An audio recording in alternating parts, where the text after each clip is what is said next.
Olá, bom dia, pessoal. Estamos aqui com. Tem que manter isso, viu? Exceto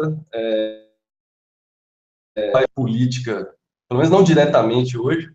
A gente vem com um tema aí que talvez seja considerado um pouco polêmico, mas acho que colocar a pergunta de forma polêmica é legal, né? Então, a gente quer discutir. A gente quer fazer a seguinte pergunta, bem objetivamente: economia, né? É uma ciência? E se é uma ciência, que tipo de ciência ela é, né? E aí discutir um pouco a relação entre o tipo de ciência que a economia pode ser e o tipo de e algumas formas em que a economia se apresenta para a gente hoje em dia. Eu estou aqui com o meu amigo Rafa. Rafa, dá um oi aí para a galera. Oi, galera. Pô, é um tema muito interessante, já colocando um alerta aí, né, um disclaimer de que eu não sou especialista nesse tema, como, aliás, acho que tirando o episódio que o Gus falou sobre metafísica, porque ele é filósofo, e os outros episódios também, a gente não é especialista em política, é mais um conhecimento empírico aí, no caso da política. E no de economia, né, eu até lembrei que no começo dos anos 00, eu até passei em economia na PUC, no Mackenzie, mas eu acabei indo fazer história.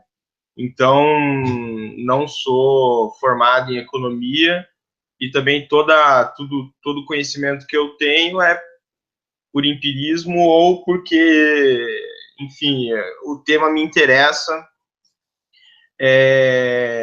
e porque a gente vive num ambiente, é, acho que isso já tem algum tempo, mas se intensificou talvez com acesso de informação pós-internet, de que, enfim, a economia ali seria um dos pilares da civilização e a pauta política e jornalística, principalmente, se encaminha bastante em torno do tema economia, né, dessa ciência, que, como o Gus colocou aí como provocação, a pergunta é: economia é uma ciência ou não?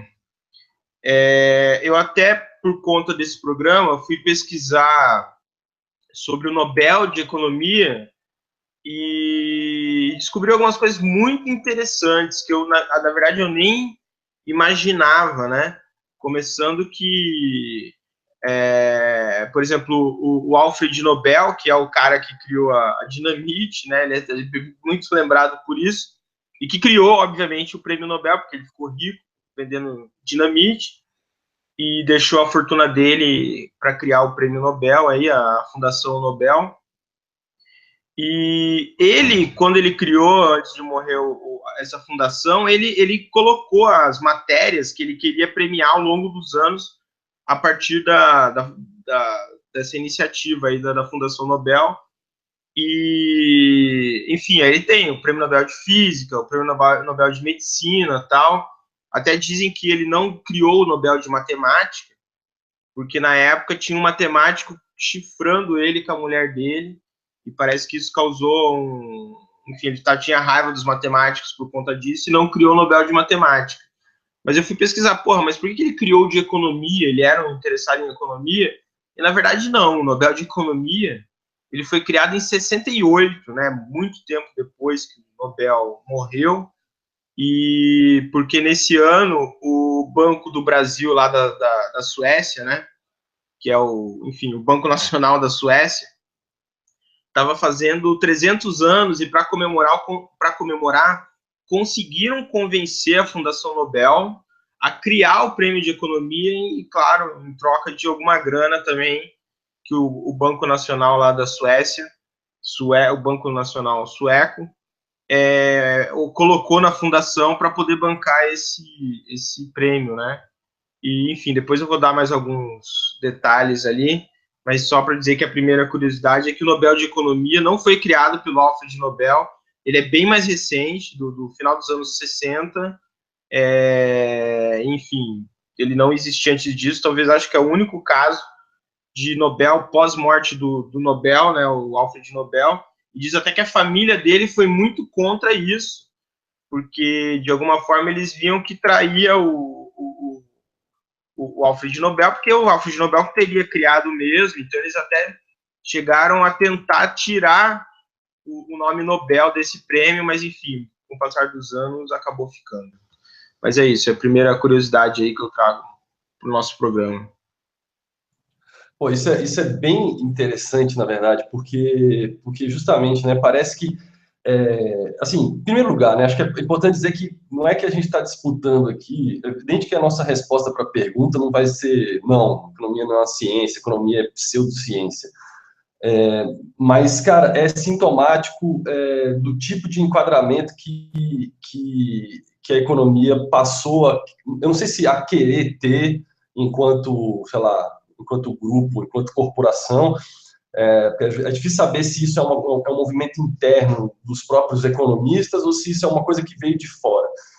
Se eu fosse dar um palpite, eu acho que provavelmente é mais de fora do que de dentro. Cara, a maioria dos economistas são pesquisadores sérios e interessados. E, cara, é uma ciência, na verdade, muito antiga, né? Então, as pessoas... Essa é uma questão fundamental desde que as pessoas começaram a se organizar em grupos, né, em comunidades, por menor que seja, elas tinham que se preocupar em como fazer aquela sociedade funcionar em termos de, cara, dos recursos que estavam à disposição, de como usar melhor esses recursos, tal. E, cara, eu acho que, assim, se eu for dizer, apostar de onde surge a economia, surge daí, inclusive pela palavra, né? Economia significa administração de uma casa, de uma comunidade. Então, essa palavra grega, né? Vem de oikos, que pode ser casa, pode ser uma família, uma comunidade. Nomos, que é a lei. Então, seria tipo assim, a lei da casa, que no fim tem a ver com como gerenciar os recursos. E eu acho que, assim, justamente essa coisa esse negócio que eu falei, né, a história que o Rafa contou do Nobel, me parece sintomático de alguma coisa, porque parece que é justamente no pós-guerra aí,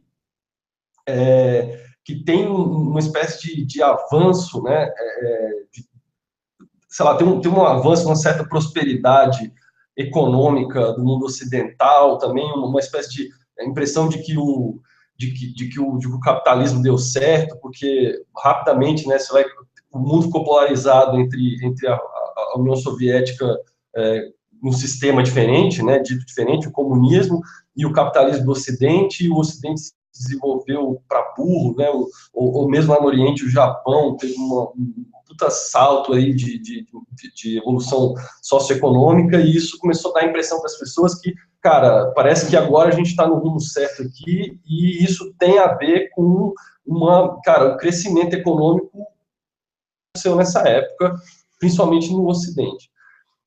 E aí, de repente, cara, esses caras, né, crescimento econômico, os economistas, teorias e tal, começou a meio que, a impressão que eu tenho, começou a encher a bola desses caras,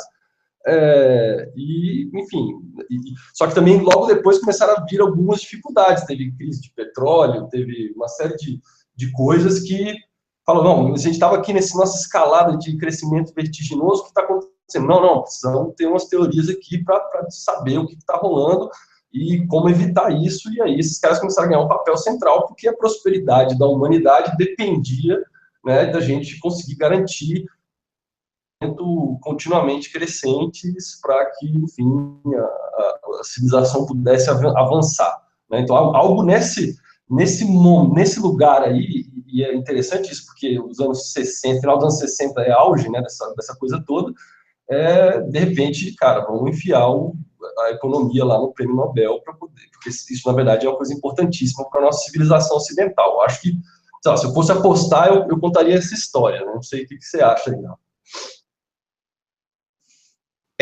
Tem a ver, tem bastante a ver. Por acaso, eu fiz um trabalho superficial e genérico, mas fiz recentemente sobre finanças. E você consegue também, claro, por motivos óbvios, né, circunscrever entidades financeiras em três grandes círculos, né, em três grandes conjuntos. Então, tem as finanças pessoais, as finanças empresariais e as finanças estatais, né, governamentais e tal. Claro que, assim, isso de uma forma bem simplória. Porém, para as finanças pessoais, para o indivíduo, é muito mais fácil você dizer o que ele tem que fazer para não perder dinheiro, ou que ganhar dinheiro, ou como administrar o seu dinheiro.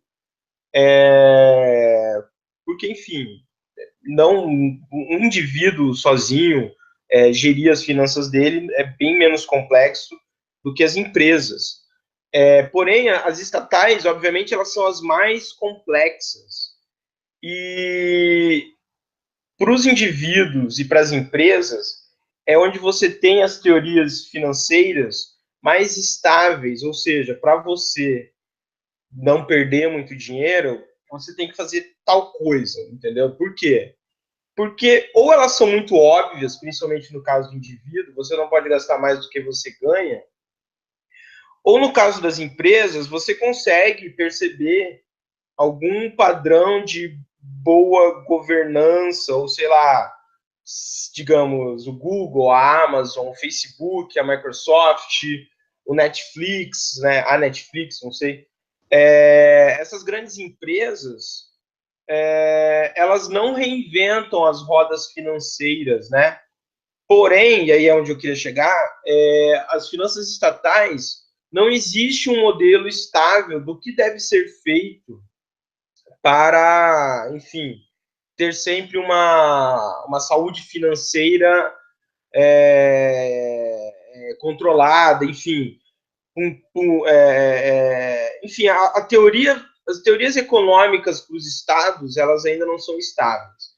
Porque ou você tem que tratar as exceções, como os Estados Unidos, ou como, no seu inverso, os países da África, né, que seriam os mais miseráveis, ou você pega os mais bem-sucedidos e os mais miseráveis e tenta explicar eles, ou você pega na média. E aí, na média, no fundo, não existe teoria econômica que lide com a estabilidade das finanças do Estado.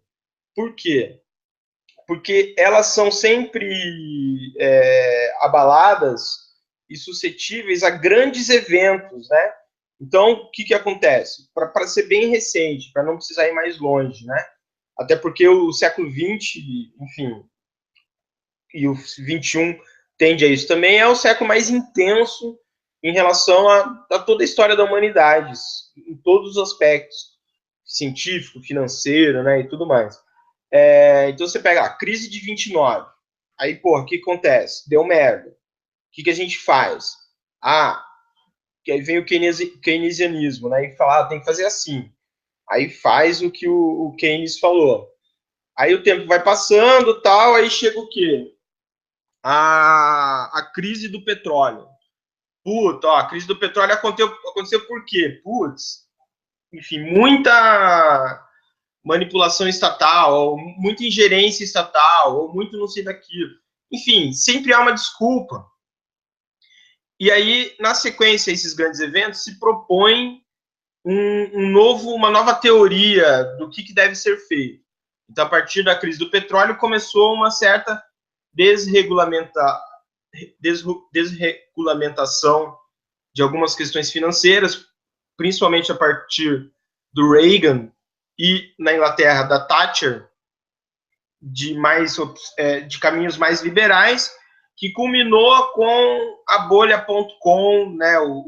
Na verdade, teve eventos menores antes, mas eu acho que o maior de todos foi a quebra da bolha 98-99, que era a exuberância racional, que o próprio Greenspan foi um dos proponentes dessa teoria e acabou, né, tirando, desregulamentando tanto o mercado que acabou caindo. Enfim, o que eu quero chegar daí teve esse evento que acabou, de certa forma, propondo novos modelos, e que, enfim, o último foi em 2008. E aí, a partir de 2008, foi por causa disso e tal. O que eu quero dizer? Que a economia, ela não... como ciência, sendo uma ciência, ela não é preditiva. O que parece que é óbvio, mas a maioria das pessoas acabam levando a economia como se fosse uma ciência estável e preditiva. Então, assim, como eu quis mostrar ou comentar, talvez no nível do indivíduo não tenha grandes segredos sobre o que você deva fazer para não perder muito dinheiro. Mas ainda em relação aos conjuntos que englobam a sociedade e tal, seria mais honesto a gente assumir que é gerido por um caos, que no fundo a gente pode ter uma falsa sensação de controle, e que o nosso trabalho não é lidar com certezas, mas com as incertezas, né? Então, você comentou o pós-guerra, principalmente o pós-segunda guerra, né? Foi digamos, ficou claro a questão do domínio tecnológico e científico, né? O que, aplicado em outras ciências, que não as de exatas, assim, no fundo, só existe uma ciência exata fundamental, que eu acredito que seja a física, né? Porque a física permite, se você faz estatística por regressão, ela só funciona mesmo em física, porque as leis da física são as mesmas, pelo menos há muitos bilhões de anos, né? Tirando ali os primeiros segundos, eu estou falando segundos, mas é bem menos que um segundo, do Big Bang. A partir de determinados segundos depois, as leis da física elas são estáveis. Mas a ideia de que você pode matematizar a economia é algo muito do pós-guerra. Inclusive, a gente falou do Nobel aqui. A década de 60 é muito conhecida como, claro que é um reflexo do pós-guerra, né? Como a questão da teoria dos sistemas, né? Onde você consegue modelar tudo. Então, tinha essa febre nos anos 60 e 70, onde os sistematizadores, que envolviam economistas, matemáticos, né? Teóricos da cibernética, entravam numas de que era possível você criar modelos computacionais que reproduzissem a realidade. E isso hoje até é meio ridículo, né? Porque a economia é uma ciência muito mais, é impossível você modelar dentro do globo, dentro das sociedades complexas e dos estados, né? Todas as variáveis possíveis em computadores. Então, acho que o Nobel de Economia é um pouco reflexo dessa ideia de que é possível matematizar as relações humanas, logo a economia pode ser uma ciência preditiva, que eu acho que é um grande defeito. Você sabe, isso me faz lembrar uma coisa que é o Isaac Asimov, né? E aquela série dele, que é a série Fundação, e que ela está baseada numa ciência que ele chama enfim, é uma história de ficção científica que passa sei lá, muitos mil anos, sei lá, mais de 10 mil anos à frente do ponto que a gente está hoje, né? E nesse momento a humanidade colonizou a galáxia inteira, enfim, então ela está espalhada por, sei lá, bilhões de planetas, trilhões de planetas, uma quantidade de gente gigantesca, e essa galera se juntou, se configurou num império. Então tem um governo central que fica num planeta tal, mas assim, enfim, a quantidade de planetas e, portanto, de sistemas unitários, economias locais, embora elas tenham relações, é tão grande que aí tem um personagem lá importante que é o personagem principal, vamos dizer assim, da saga toda, que ele cria uma ciência, ele funda uma ciência que ele chama de psicohistória. História, ela está baseada na ideia de que, uma vez que você tem um espaço amostral tão gigantescamente grande de seres humanos e de sociedades, né, humanas, se você considerar um espaço de tempo bastante longo, e com capacidade computacional que, né, para nós hoje é inexistente, mas enfim, eles já teriam nesse futuro muito distante, você seria capaz de prever socioeconômicos em uma escala super macro, ou seja, galáctica, em num período longo, de 1.000, 2.000 anos, o que ia acontecer mais ou menos com a humanidade, porque ela também já tinha existido por muito tempo, então você teria alguma capacidade preditiva. E ele prevê lá, segundo a ciência dele, que o tal do império vai ruir e que ele ia passar por um período de 1.000 anos de uma idade das trevas, porque ele ia entrar numa guerra civil muito louca, e que isso ia ser muito ruim, evidentemente, como qualquer período desse de decadência, e ele tenta bolar uma estratégia para reduzir esse período de decadência, baseado nesses esquemas preditivos que ele tem, tentando guardar alguma coisa do conhecimento já existente, tentando prever alguns dos eventos e maneiras de atuar sobre os eventos para minimizar os efeitos negativos desses eventos. Mas por que eu estou lembrando disso? Pelas quais me parece que tem essa divisão aí que o Rafa colocou, né, entre aquilo que seria assim da ordem das finanças pessoais ou de uma economia individual, né, dos indivíduos, das famílias, em relação à economia dos estados, que você tem que pensar que elas você tem uma redução, né, do ponto de vista, vamos dizer, científico, você tem uma redução muito drástica do espaço amostral e uma dificuldade muito grande de criar experimentos que te permitam pôr à prova as teorias que são propostas. Como é que você vai provar, né, o keynesianismo? Né? Quer dizer, a gente provou que ele estava errado, né, basicamente, porque todas as tentativas de fazer ele funcionar ao longo do curto período que a gente teve deram errado. Talvez a gente tenha conseguido nem provar, nem que ele está errado, porque a gente não teve tempo suficiente, nem experimentos controlados capazes de provar isso. Então, eu acho que tem um problema com a ideia de uma economia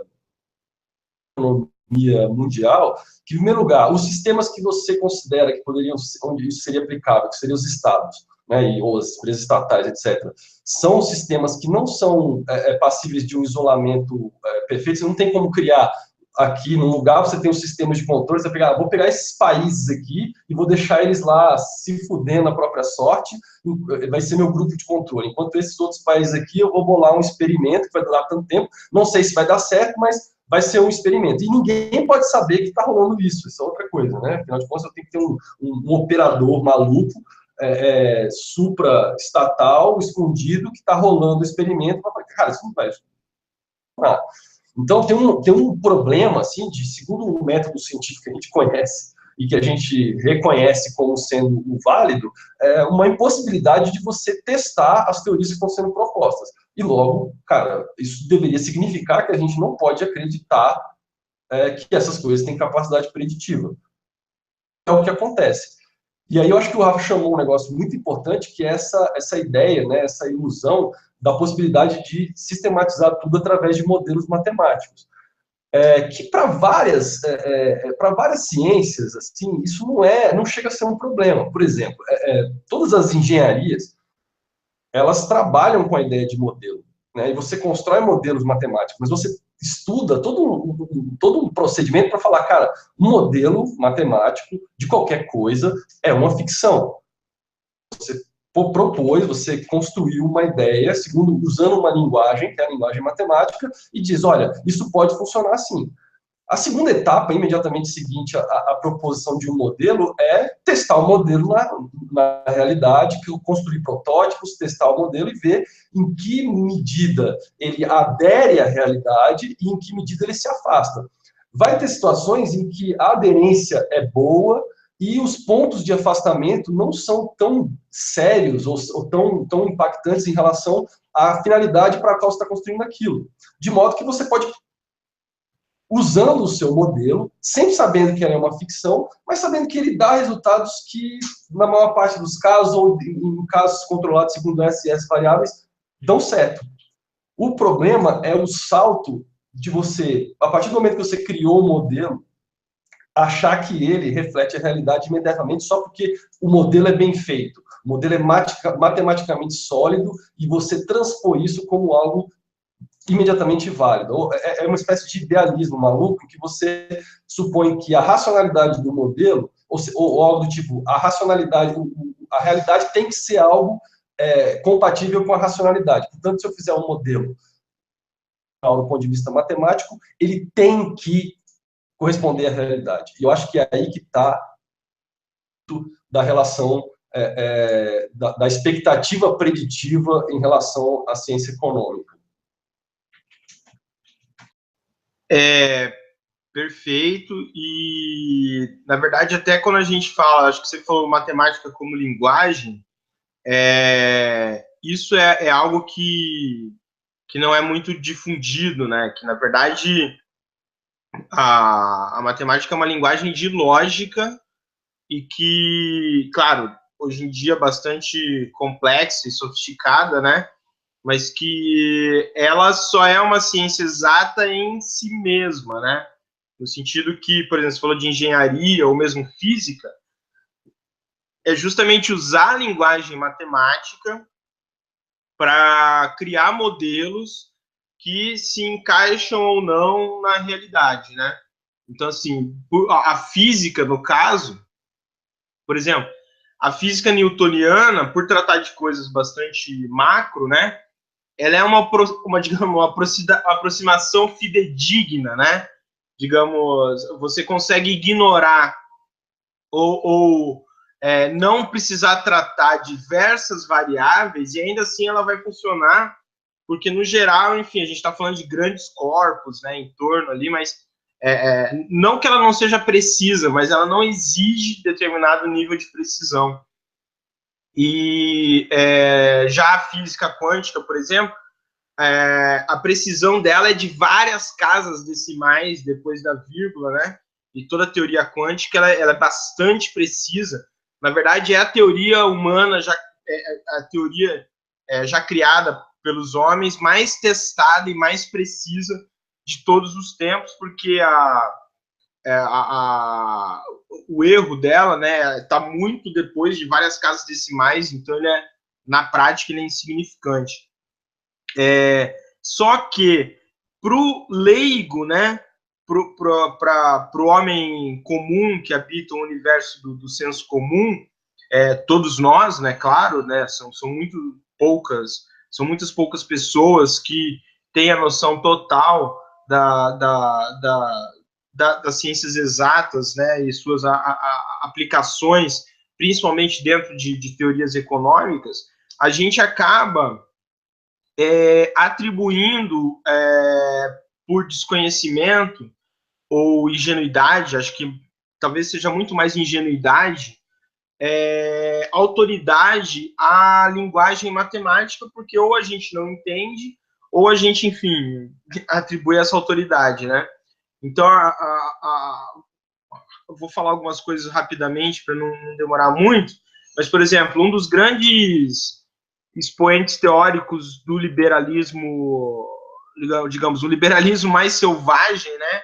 O Hayek, que é da escola austríaca, ele, inclusive, quando ganhou o Nobel dele, em 74, no discurso que ele fez, ele falou que se tivessem perguntado para ele o que ele achava de um Nobel de Economia, antes de terem criado o Nobel de Economia, ele teria sido contra.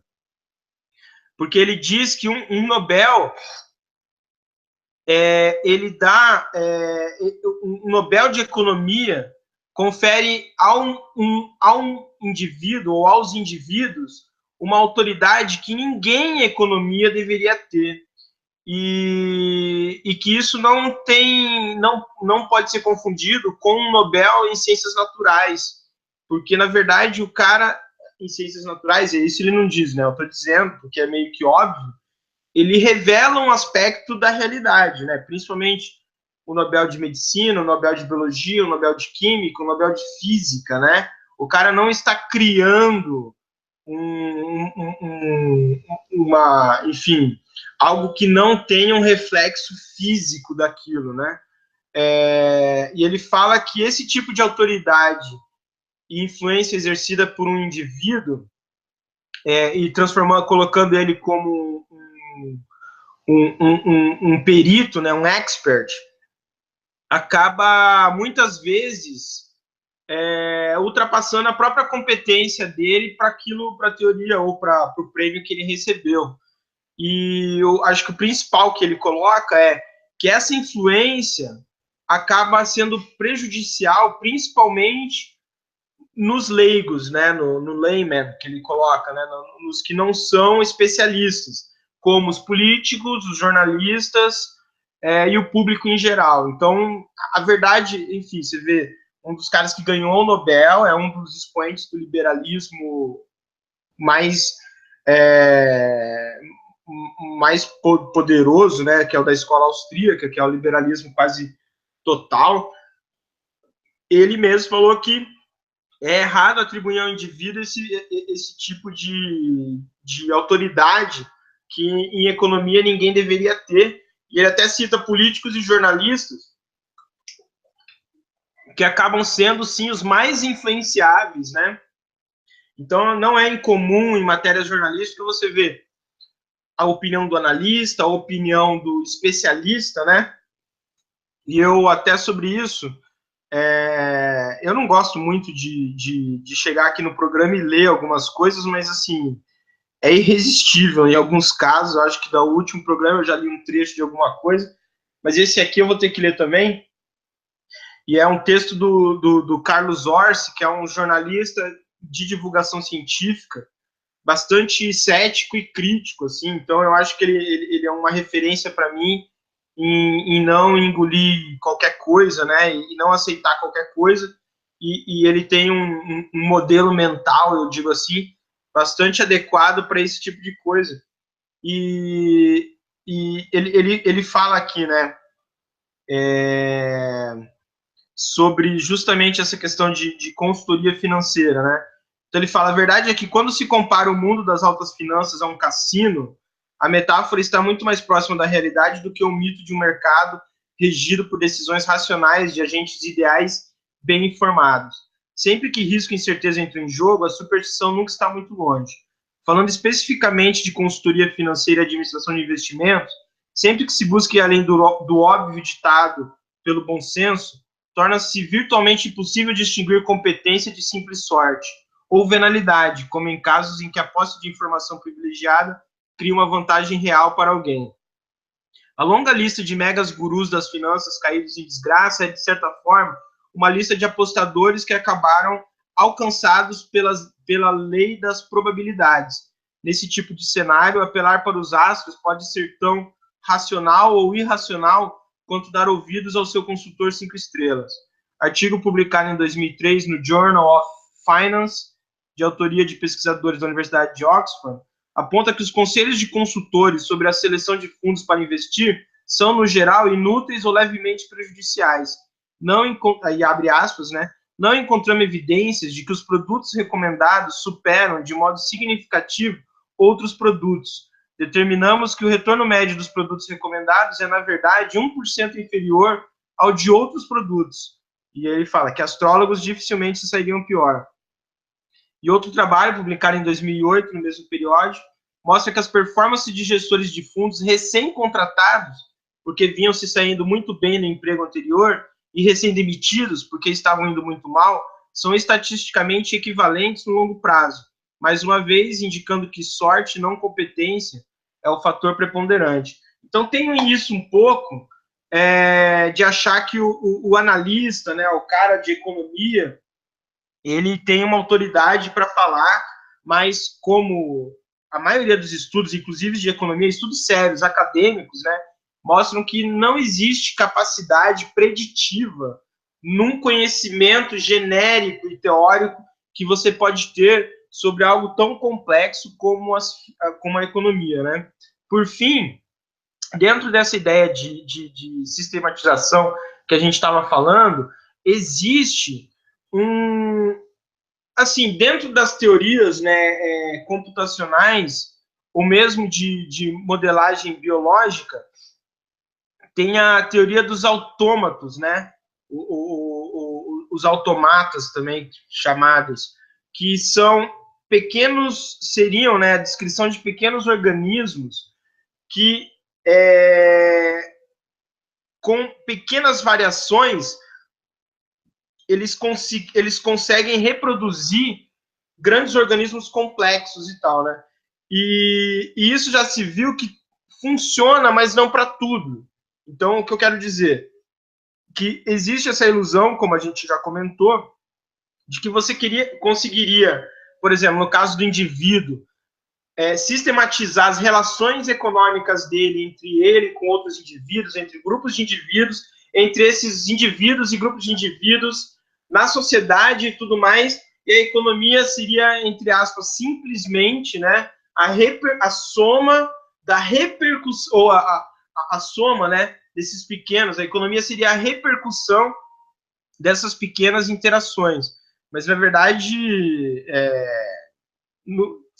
isso se traduz num organismo caótico, que me parece que é a economia como um todo, e que a gente não consegue sistematizar isso, mas vive essa ilusão, por ser leigo no assunto, de que nós devemos ouvir esses gurus, sendo que, como o texto que eu li, a opinião deles, ou a assertividade deles, ou o fracasso deles, está apenas distribuído dentro de um conjunto de vezes em que eles falaram que algo ia dar certo, mas que isso, ao longo do tempo, se desfaz, né? Então, enfim, esse é o meu comentário agora.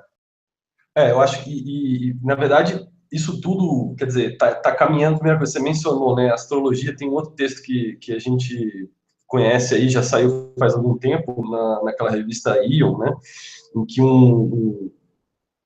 que na verdade ele é um filósofo, estudioso da religião, e o texto dele se chama A Nova Astrologia, né, e ele fala, e a chamada seria algo tipo assim: ao fetichizar os modelos matemáticos, economistas transformaram a economia em uma pseudociência muito bem paga.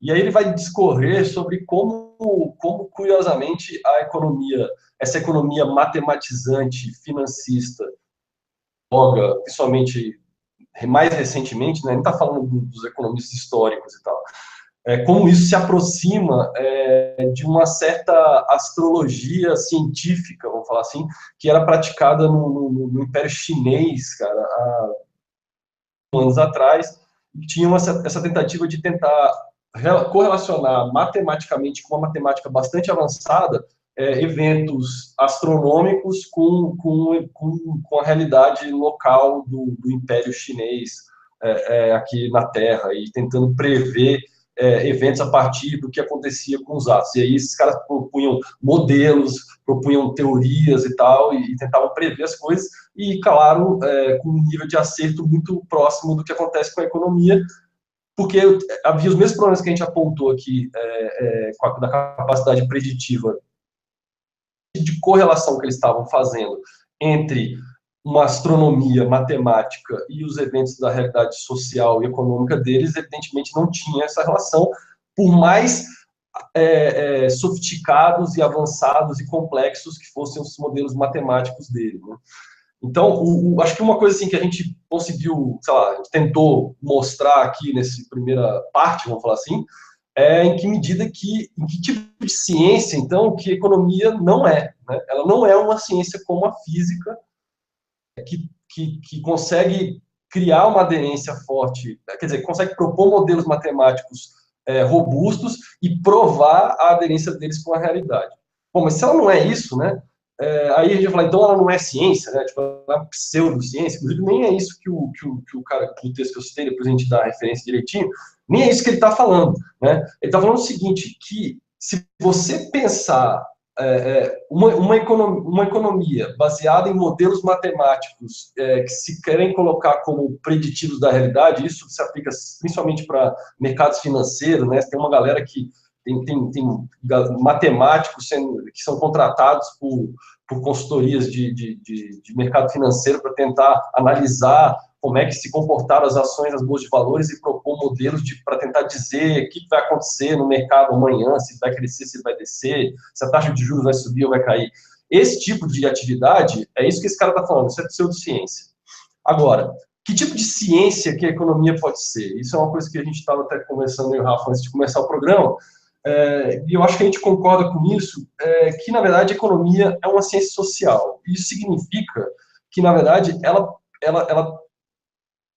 né, para os seus objetos, na verdade, não são o fluxo de capitais e etc. Os seus objetos são seres humanos em sociedades e em relações humanas. Isso tem a ver com a forma como eles se relacionam nesses ambientes, né, estados, cidades, né,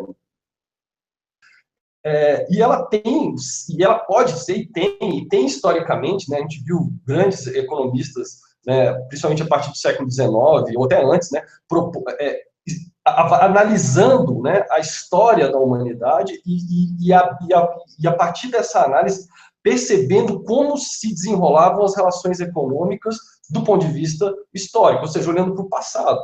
Né? E isso permite, isso dá para a gente um conhecimento muito valioso, né, em relação a como, aqui isso é muito importante, tipos de problemas que a gente já enfrentou, de como a gente enfrentou esses problemas, e nos ajuda, né, como, assim, por exemplo, como a ciência, né, a história como ciência, né, que serve, entre outras coisas, para ajudar a gente a evitar erros no passado, a saber do que a gente é constituído, para a gente poder se preparar para eventos futuros. E note, se preparar para eventos futuros é diferente de prever eventos futuros, né? Quer dizer, você está diante de uma situação e falar, poxa, eu já vivi algo parecido com isso, então eu posso tentar estratégias semelhantes, ou então eu posso tentar adaptar estratégias do passado para essa realidade atual, fazendo as modificações necessárias para tentar enfrentar ela, considerando que agora eu estou diante de questões novas que não tinha no passado, é extremamente valioso. E talvez a economia devesse ser para a gente algo dessa ordem, e tenho certeza que para a grande maioria dos economistas sérios, ela é algo dessa ordem, ou seja, uma ciência que tenta dizer algo sobre como a economia se desenrolou até aqui, nos preparar para os desafios que vêm à frente. O problema é que, como o Rafa apontou, você liga a TV lá na Globo News e vem, né, um jornalista dizer que, cara, os analistas estão dizendo que o país vai crescer a tanto, então os empresários podem começar a investir, e, sei lá, coisas do gênero. Então, e aí na semana seguinte, né, ele diz, os analistas estão achando que agora a coisa não vai crescer tanto. E, cara, toda semana o discurso diz uma coisa, na semana seguinte ele diz o seu contrário. Então, cara, isso não nos leva a lugar nenhum. E o pior, no ambiente político, né, que se passou a ser profundamente influenciado por esses experts, né, da economia, a gente tem um debate infinito sobre modelos econômicos que não tem garantia nenhuma de que eles vão funcionar. Então, como se isso fosse... E aí, o que acontece? Você vê um político falando na televisão e ele fala, o pessoal daquele partido está propondo um modelo econômico X que segundo os economistas, ele não dá os nomes, né, isso não vai funcionar. Acontece que o partido X que está propondo aquele modelo, ele também tem uma renca de economistas que está dizendo que vai funcionar, e essa discussão é infinita e ela não leva a lugar nenhum. Ao passo que a gente devia tentar, ao invés de ficar tentando trazer esses modelos, olhar para a nossa realidade com mais cuidado e perceber o quanto ela é particular, né, e diferente de outras coisas, para a gente poder não aplicar fórmulas externas que vêm, mas tentar construir um modelo que nos atenda e que gere alguma coisa, que seja boa, né, algum tipo de prosperidade para nós, sem simplesmente ficar assim, confiando nessas fórmulas que vêm muitas vezes de fora.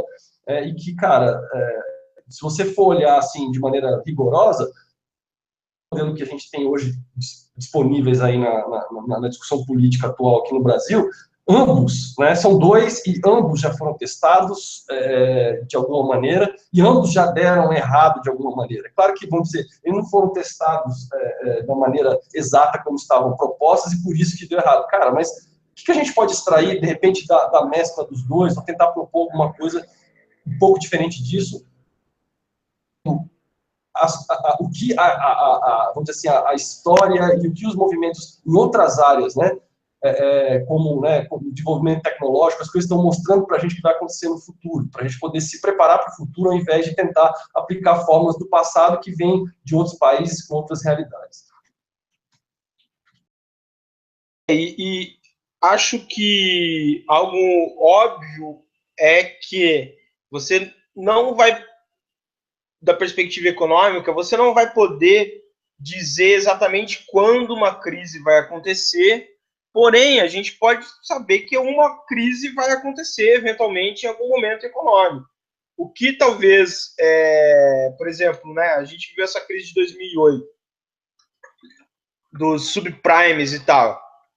A real é que existe um mercado especulativo ou que não é sólido, não tem uma base sólida para existir, mas como existe uma elite mercadológica, econômica, bancos e tudo mais em torno disso, eles criam esses produtos completamente à margem do Estado, completamente à margem do que seria essa teoria econômica preditiva, que até às vezes alguns Nobéis estão propondo, para fazer picaretagem mesmo, ou seja, né, é um esquema de pirâmide legalizado, né, que eles conseguem, inclusive, quando dá o problema, jogar na mão do Estado, e quem acaba pagando essa conta somos nós, em troca da crença coletiva nessa entidade suprema que é o mercado, né? Então, assim, tanto que depois do subprime, os bancos deixaram de oferecer o subprime, né? Ou aquele lance de você pegar o lance de você ter, né, a sua hipoteca e pegar a hipoteca das pessoas e oferecer como, né, um conjunto aí de investimento, e que estava sempre no mais AAA, né? Essas empresas que dão também, fazem o rating, né, das coisas, acreditando como se isso também fosse uma ciência, né? Isso é um jogo de interesses, como eu li no texto ali do Carlos Orsi. Isso é um cassino, né? É muito difícil você tentar separar isso e achar diferenças entre uma aposta num cassino e esse tipo de investimento, né? Então é óbvio que não existe mais o subprime, mas os bancos já criaram outro tipo de produto dentro dos mesmos moldes, né? Eu não lembro o nome, mas já tem isso. Então os bancos já estão, esses grandes bancos, porque, enfim, o que eles conseguem fazer, porque, né, eles compram toda... eles fazem as suas próprias regulamentações, porque eles pagam, né, os lobbies. Então, geralmente, principalmente nos Estados Unidos, que é o país que dita todo esse tipo de estratégia, de política, né, o presidente do Banco Central é um cara que veio do mercado financeiro, como é aqui no Brasil hoje em dia, o cara do Itaú, né? O nosso presidente também era o cara da JBS, que antes era do Banco de Boston, né? Que acabou de tomar uma nas costas agora num processo no CAD.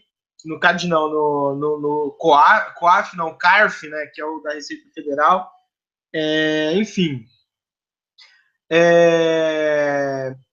Então tem essa questão de que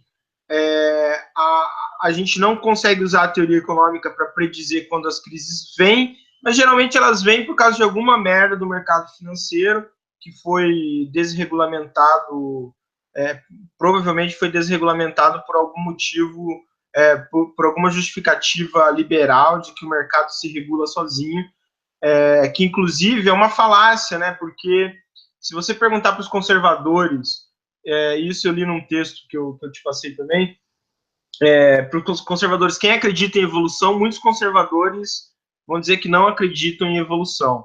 Mas na autorregulamentação do mercado, que é simplesmente a aplicação de uma premissa biológica num contexto não biológico, eles acreditam, né? Que o mercado deve se autorregular porque ele vai selecionar os mais aptos e tal, ou seja, ele está justamente confundindo, né, essas questões de biologia fora de um contexto biológico para tentar justificar que não, os mais aptos que vão sobreviver e tudo mais, né? Ou seja, o cara não acredita em evolução biológica, mas acredita que o mercado autorregulado vai conseguir dar conta disso. Para quem estiver nos ouvindo e ou anarcocapitalista, né, que foi uma discussão na internet bastante gigante que rolou acho que no último ano aí sobre anarcocapitalismo, vários youtubers comentando sobre anarcocapitalismo e tal, ou que acredita no liberalismo total, onde o Estado não pode regular as coisas, isso é ingenuidade, tá? Se você estiver me ouvindo, e eu te falo rapidamente sobre isso, eu vou dar só 2 argumentos que para mim parecem suficientes. Primeiro, a assimetria de informações. Se você não tem como regulamentar uma tentativa de simetria de informação, nunca vai existir, do ponto de vista meritocrático, um ambiente sem regulamentação que vá dar conta de criar, dentro de um esquema fair play, alguém que vá se sobressair por mérito próprio, né? Então, a verdade é que onde não há regulamentação, a assimetria de informações privilegia um ou outro. Então, é por isso que bolsa de valores tende a ser um ambiente não que funcione na prática, porque tem muito humano envolvido. E se tem muito humano envolvido, a chance de ter um desequilíbrio em algum ponto ou em algum momento é maior do que não ter. Então, a Bolsa de Valores, hoje, no século XXI, qual é o ativo que está sendo negociado? É a informação. Então, é por isso que tem que regulamentar isso, porque se você tira essa regulamentação e as informações correm, privilegia quem tem mais informação, o que, claro, acaba sendo impactado hoje em dia por networking, desde sociedades secretas, e não estou nem falando dos Illuminati, nem nada, mas, enfim, secretas que eu digo entre aspas, né? De pessoas que se formaram em determinados lugares. Então, você pega, por exemplo, os Nobéis de Economia, a maioria vem da Universidade de Chicago, né? O que provavelmente não é uma coincidência, mas não estou dizendo que eles têm uma sociedade secreta, mas que, se a gente for ver, existem grupos de elite, e quando eu digo elite, eu estou falando do 1% da população, eu não estou falando, eventualmente, do cara que ficou rico aqui no Brasil e tal. Eu estou falando da elite mesmo, aquela galera que é elite há alguns séculos e tal, né? Então, eles têm acessos a vários tipos de informação e tal. E a outra questão é sobre fraude, né? Então, assim, não só a assimetria de informação, você só consegue tentar tornar isso de um jeito mais justo se você regulamenta, como também a questão de fraude, né? Então, assim, cartel, esse tipo de coisa, você só consegue evitar por questão de fraude. Inclusive, tem alguns estudos que mostram que se você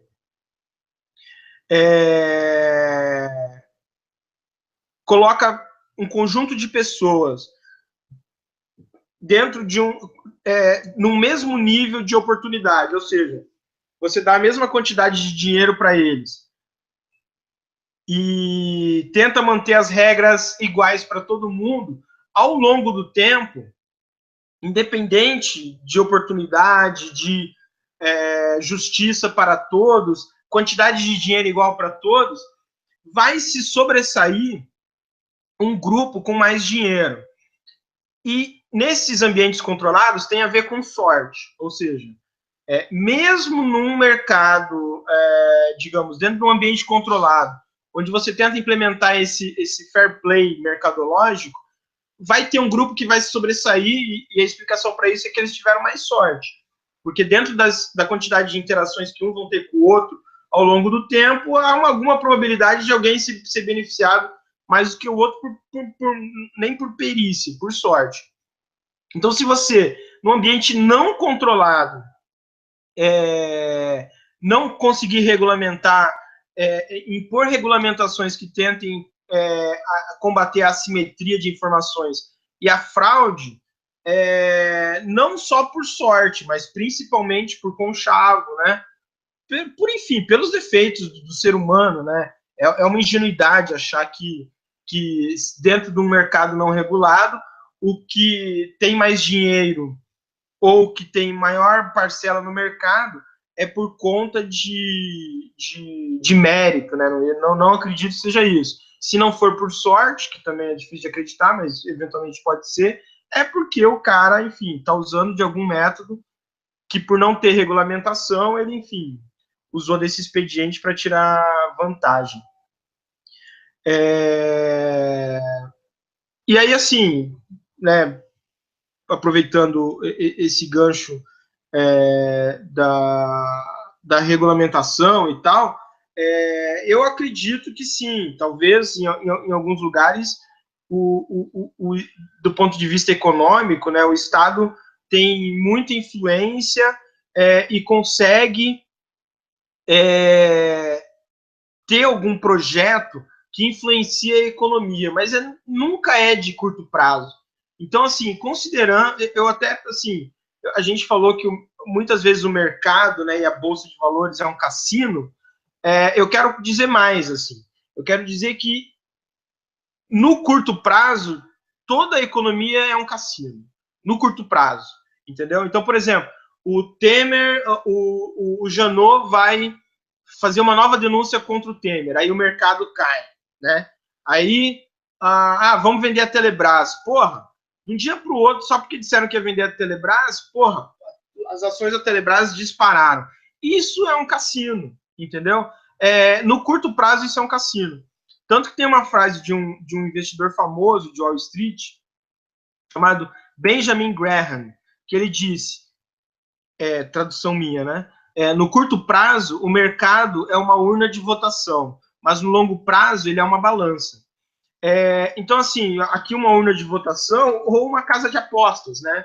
Ou seja, no fundo, esse mercado que, principalmente os jornalistas econômicos no Brasil e os políticos usam para justificar essa ou aquela decisão, ou de forma também, eu não vou dizer ingênua, né, mas eu acho que é de forma até maléfica, dizem, mas a economia está melhorando, é tudo no curto prazo.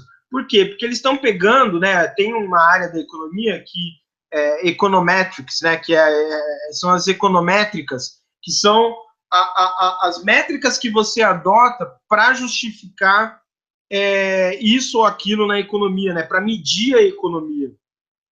E todos esses índices usados, principalmente no Brasil hoje em dia, são os de curto prazo. Eu entendo que, no caso do Temer, isso se justifique, porque ele tinha só 2 anos, ele falou, vou fazer o possível para tomar decisões que agradem ao mercado, porque essa é a única métrica que eu vou conseguir influenciar. Mas no longo prazo ele não vai conseguir influenciar nada, né?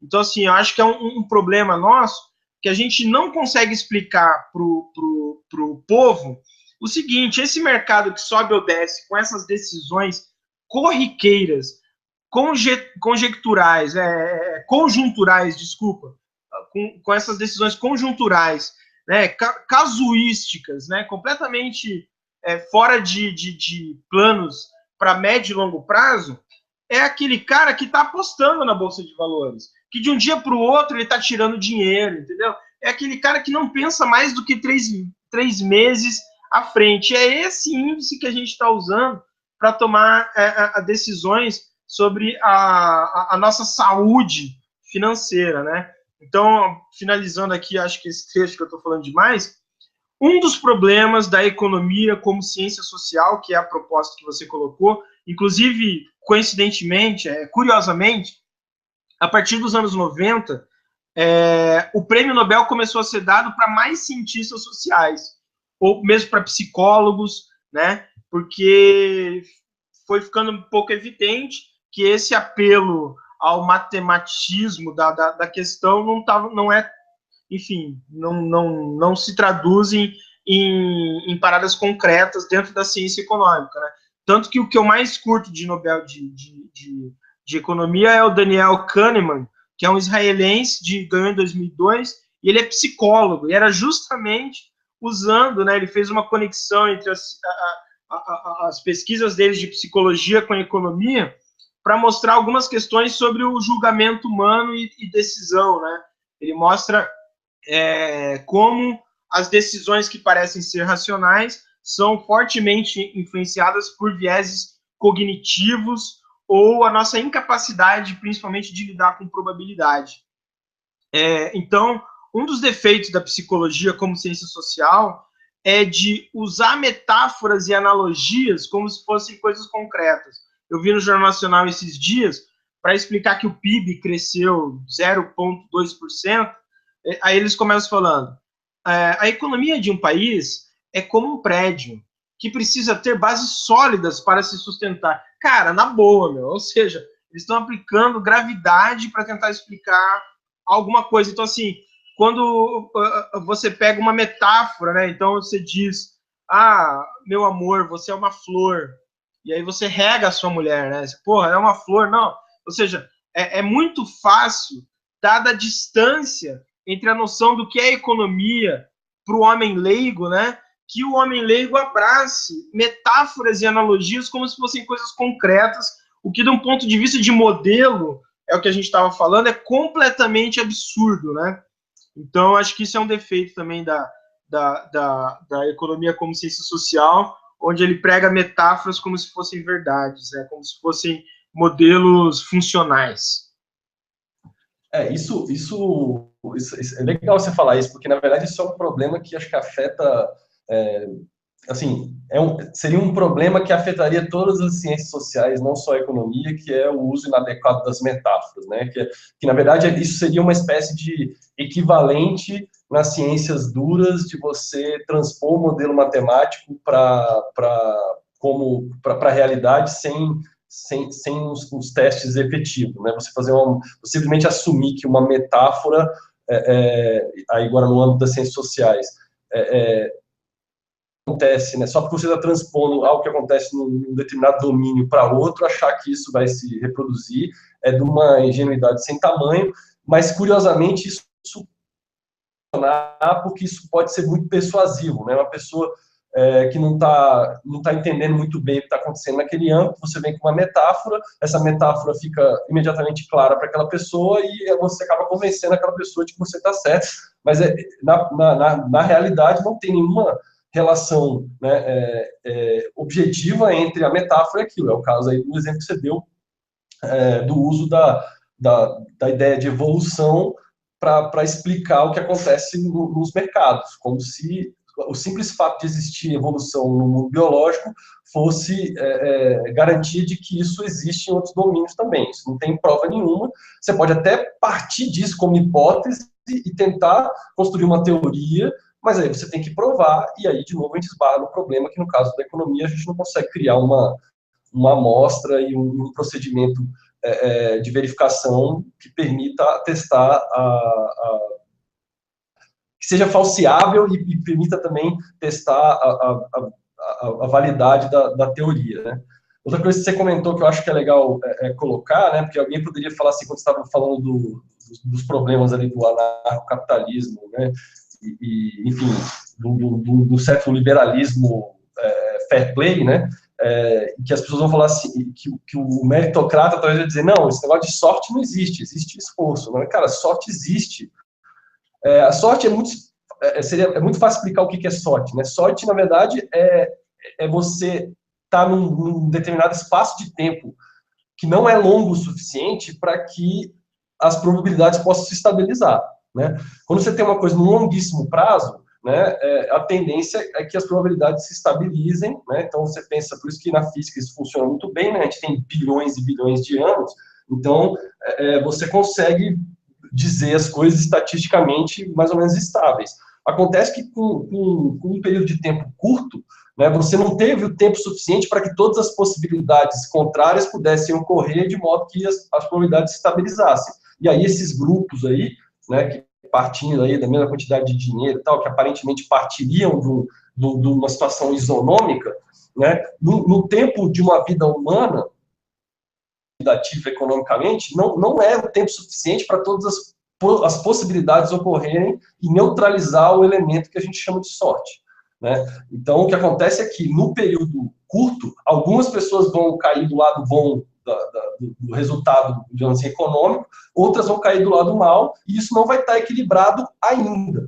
E tem a ver com a frase do fulano que você citou, que na verdade é um investidor que fala, no curto prazo isso é uma de votação, ou seja, é uma espécie de aposta, e no longo prazo é uma balança, mas tem que fazer um porém nesse sujeito, que o longo prazo em que essa coisa se torna uma balança não é o longo prazo da vida dele.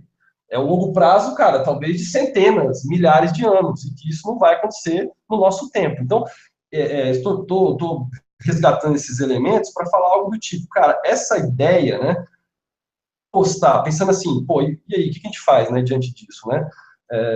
Cara, do ponto de vista político, principalmente, que é o que nos interessa, vamos dizer assim, mais objetivamente, né? Como é que a gente, que tipo de política econômica a gente deveria defender, né? A gente tem, sei lá, né, grandes polos, assim, uma coisa que é o neoliberalismo e uma outra coisa que eu não vou dizer que é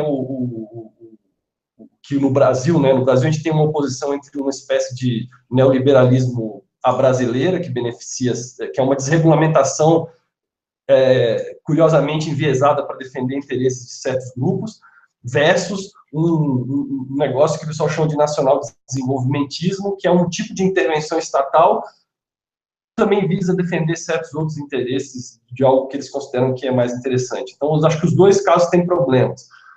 Mas, assim, do ponto de vista mais geral, né, pensando no neoliberalismo mais, entre aspas, puro, né, que aposta justamente nessa ideia de que o mercado desregulado eventualmente vai se autorregular e que num decorrer de um tempo que genericamente se chama de longo prazo, as coisas vão se distribuir mais ou menos e vai ter um aumento geral de prosperidade, apesar de um certo acúmulo nas mãos de alguns muito ricos.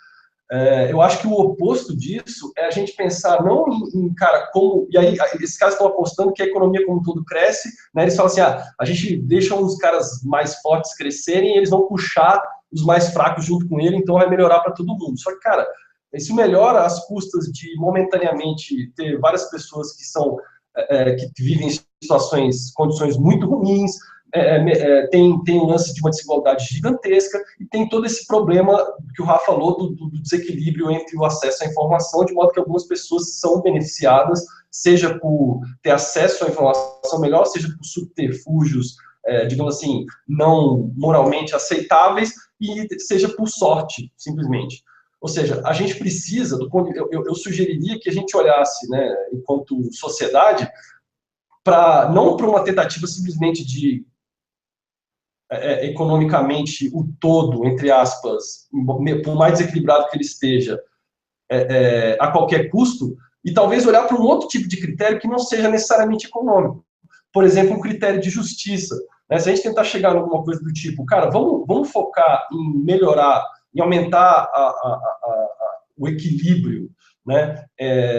Diminuir desigualdades, aumentar o equilíbrio das pessoas através de algum tipo de regulação distributiva, para tentar melhorar a vida das pessoas, e quem sabe aí, né, a partir daí, a gente tenha alguma coisa, né, o que a gente faz a partir daí, de modo que a gente já incluiu mais pessoas e a gente consegue fazer alguma coisa, trabalhar e ver para onde a gente vai, mesmo que isso seja um pouco mais lento, e alguém fala, você é um comunista, que, na verdade, sei lá, a ideia de um comunismo soviético talvez fosse algo nessa linha, né, em que a gente tenta equalizar todo mundo e aí a gente vai crescendo da maneira que dá.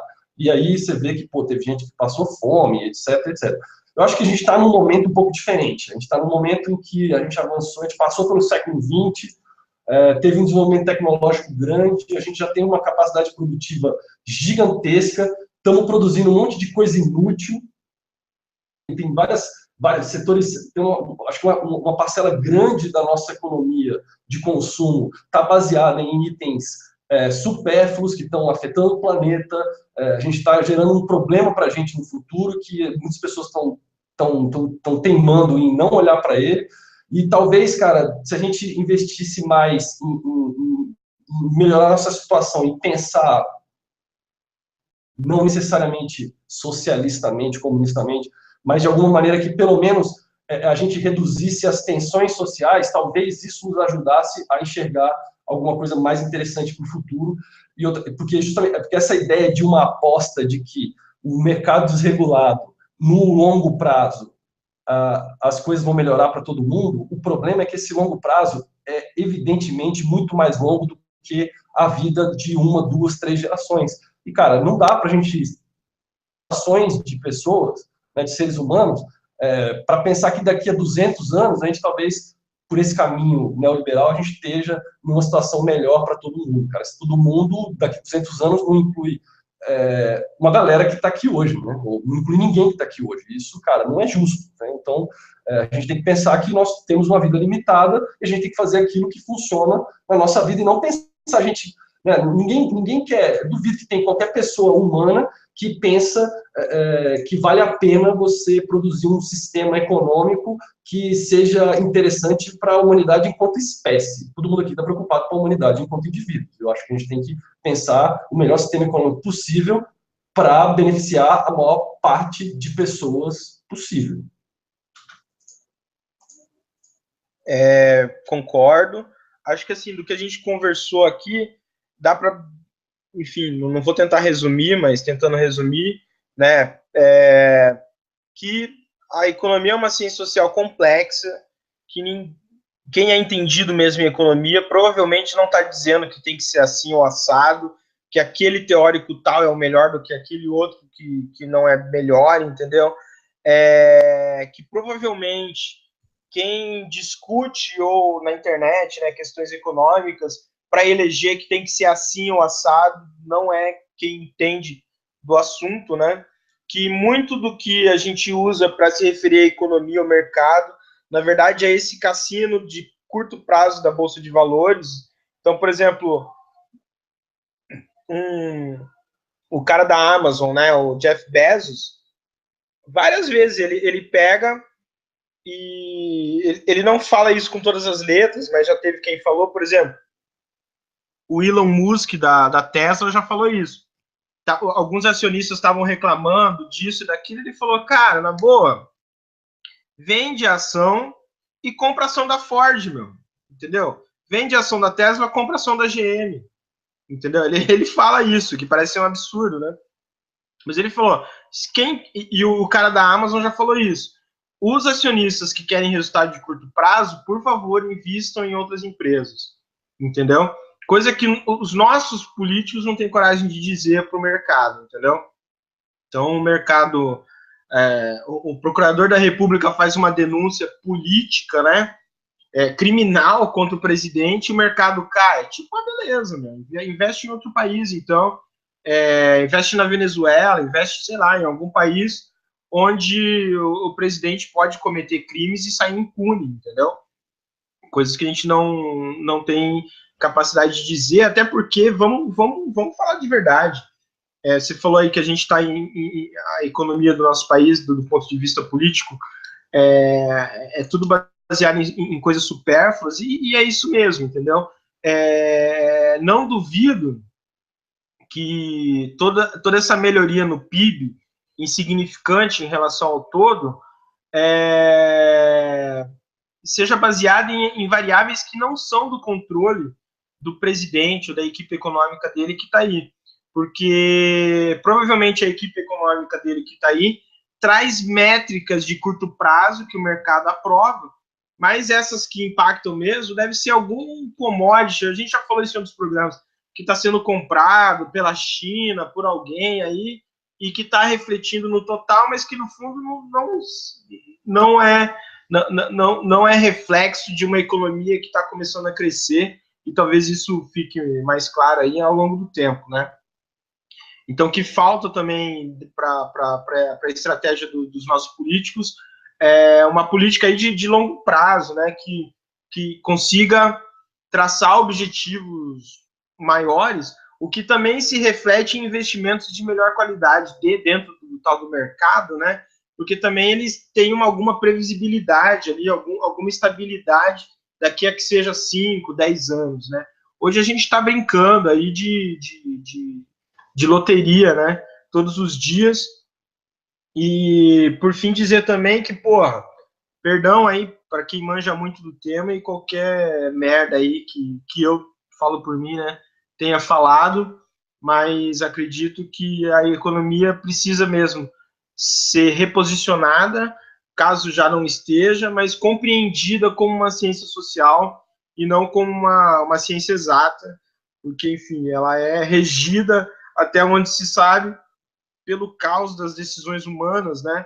E é uma ilusão acreditar nos seus, nas suas previsões, porque ou é tão absurdo acreditar nas previsões da economia quanto da astrologia, né?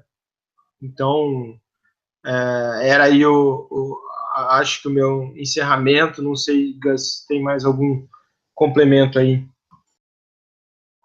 Eu só queria dizer, na verdade, é isso, assim, a gente está aqui, né, como você falou, a gente falou no começo, não estamos discutindo, cara, a gente não é especialista de nada, mas e isso, como a gente também falou lá no primeiro episódio aí, onde a gente foi discutir política, eu acho que a gente, é importante, cara, que as pessoas comecem a falar mais sobre essas coisas, até para perceber as limitações que elas têm no entendimento delas, porque, cara, não dá, essas coisas nos afetam diretamente, a gente não pode delegar isso para outras pessoas, sem tentar entender, sem tentar perceber o nosso como a gente deve ser ator nessas coisas. Então, cara, acho que as pessoas precisam falar de economia e os economistas sérios precisam, porque, na verdade, acho que grande parte do que motiva essa discussão que a gente teve aqui, evidentemente, não é falar que, cara, que economia não é uma ciência, muito longe disso. Né? Acho que o que a gente está tentando falar é que tem gente falando de economia, usando o discurso econômico como uma ferramenta de poder e de influência as pessoas e para obter resultados de interesse próprio que não gira em benefício dessas pessoas, e as pessoas, cara, não são os economistas sérios. Então, a gente, no fundo, a gente usou talvez uma pergunta polêmica, né? Será que economia é ciência ou não? Mas, no fundo, a gente está falando, será que o falatório sobre economia é científico? E o que a gente discutiu aqui não foi tanto a economia quanto a ciência, mas o que se diz sobre a economia e que, evidentemente, cara, cheio, né, carregado de problemas. Cara, a gente liga a TV, é um monte de besteira que se escuta, entendeu? De vomitar. E, cara, a gente precisa parar para entender um pouco disso, do mesmo jeito que a gente também conclamou as pessoas, cara, vamos se debruçar sobre as questões políticas, vamos enfrentar o bicho de sete cabeças que é, né, uma reforma política, outras questões que são importantes aí no nosso país, cara, porque a gente está delegando isso para uma corja de gente que, cara, só está interessado em defender interesses próprios, e uma das coisas que essa galera utiliza para alienar as pessoas é um discurso econômico, às vezes cheio de matemática, às vezes cheio de discurso de autoridade desse ou daquele especialista. Então, assim, peço desculpas pelas besteiras que eu eventualmente tenha falado, mas não por tê-las falado, porque, cara, acho que a gente tem que falar, a gente tem que discutir, a gente tem que estar aberto. Então, agradeço aí também quem nos acompanhou. Se você quiser discordar da gente, apontar todas as besteiras que a gente falou, por favor, comente, será um prazer se retratar diante de alguma eventual besteira que a gente tenha falado. É isso aí, obrigado pela atenção. A gente volta aí no próximo episódio com algum tema instigante para a gente debater aqui, né, neste podcast. Obrigado.